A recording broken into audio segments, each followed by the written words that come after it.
सपना snappy girls का जो कंट्रोवर्सी चल रहा है, अब अंशु ने भी अपनी चुप्पी तोड़ दी और सामने आकर उसने अपना पक्ष रखा है। हाँ दोस्तों, जैसा कि आप जानते हैं कि स्नैपी गर्ल्स ने उनकी रिकॉर्डिंग वायरल की थी, जिसको जानने के बाद अंशु आई और उसने अपनी सारी बातें बताई। उसने बताया कि इसने अपनी सास को भी पिटवाया था। तो आपको पता है कि स्नैपी गर्ल सपना ने अपनी सास को भी पिटवाया था और उसने बताया कि आपकी कुछ ऐसी बातें हैं जो हमें बहुत अच्छे से पता है, लेकिन हम सोशल मीडिया पे एक कंट्रोवर्सी नहीं खेल सकते। हम ऐसे पैसे कमा कर क्या करेंगे जिससे हमारी इज्जत चली जाए। उसने अपनी भाभी को समझाते हुए कहा कि आप जो हर बातों में मुझे लाकर खड़ा कर देते हो, तो ये करना आप छोड़ दीजिए। मैं आपके बीच में कंट्रोवर्सी नहीं करना चाहती। उसने और भी बताया कि मैं ससुर पे एलिगेशन लगाए थे कि मेरे ससुर मेरे साथ छेड़खानी करते थे। उस समय मेरी एज बहुत कम थी और मुझे नहीं पता कि आपके साथ क्या होता था, तो आप बार बार मेरा नाम मत लिया करिए।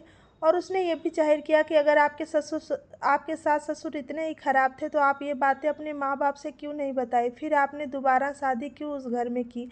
अगर आपको लोग इतने ख़राब लगते थे, इतने उनके नेचर अच्छे नहीं थे, तो आप वहाँ दोबारा शादी करने की कोई बात ही नहीं खड़ी होनी चाहिए थी। और दूसरी बात है कि आप जो बोलती हैं कि मेरा भाई इनके साथ कभी गलत नहीं करता था, अगर वो करता तो वो उसके मायके क्यों जाती। तो मैं आपको बता दूं कि जब से मेरे दोनों भाई जब जिंदा थे, तब आपके भाइयों का ये हरकत नहीं रहती थी। जब इनके भाई गुजर गए, तब उनके भाइयों ने मेरे साथ ऐसी गंदी हरकत करना शुरू कर दी और इसके बाद तो मैं इनके घर जाना छोड़ दी थी।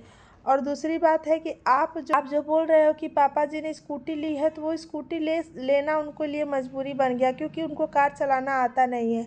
और आप क्या चाहते हो कि मेरे पिताजी आपके ज़मीन जायदाद के पीछे पड़े हैं, तो आप ये भूल रहे हो। हमारे पिता की ऐसी कोई भी ज़रूरत नहीं है कि वो आपके ज़मीन जायदाद के पीछे पड़े। तो आपसे मेरा यही निवेदन है कि हर कंट्रोवर्सी में आप मुझे खींचने की कोशिश मत कीजिए, क्योंकि आपकी वजह से मुझे कॉलेज से भी निकाला गया। और मैं ये यूट्यूब पे बातें नहीं बताना चाह रही हूँ, लेकिन आप मुझे मजबूर कर रहे हो। और दूसरी बात, उन्होंने कहा कि इनके अंदर गुस्सा बहुत ज़्यादा है। जो आप मारने की बातें बताई गई है, तो उसने इस वीडियो में आकर ये एक्सेप्ट किया कि सपना ने उनको गुस्से में आकर ही मारा है।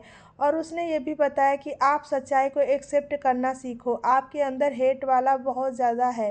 अपनी समझदारी से इस लाइव में आकर बहुत सारी बातें बताई और बोली कि और सी बातें मैं इसलिए बता रही हूँ क्योंकि आप हर बात में मुझे घसीटते हो।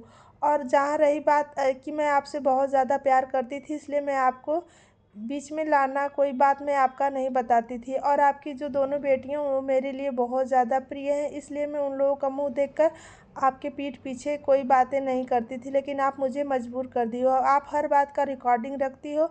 ये बात मुझे बिल्कुल अच्छा नहीं है कि आप किसी की प्राइवेसी को लीक कर रहे हो। मैंने आपको अपनी भाभी समझकर आपसे अगर कोई बातें बताई है, तो आपको लीक करने का कोई अधिकार नहीं। हे गाइस, अगर ये आपको वीडियो अच्छा लगा हो तो वीडियो को लाइक और चैनल को सब्सक्राइब कर लें। राधे राधे, जय श्री कृष्णा। फिर मिलेंगे अगले वीडियो में।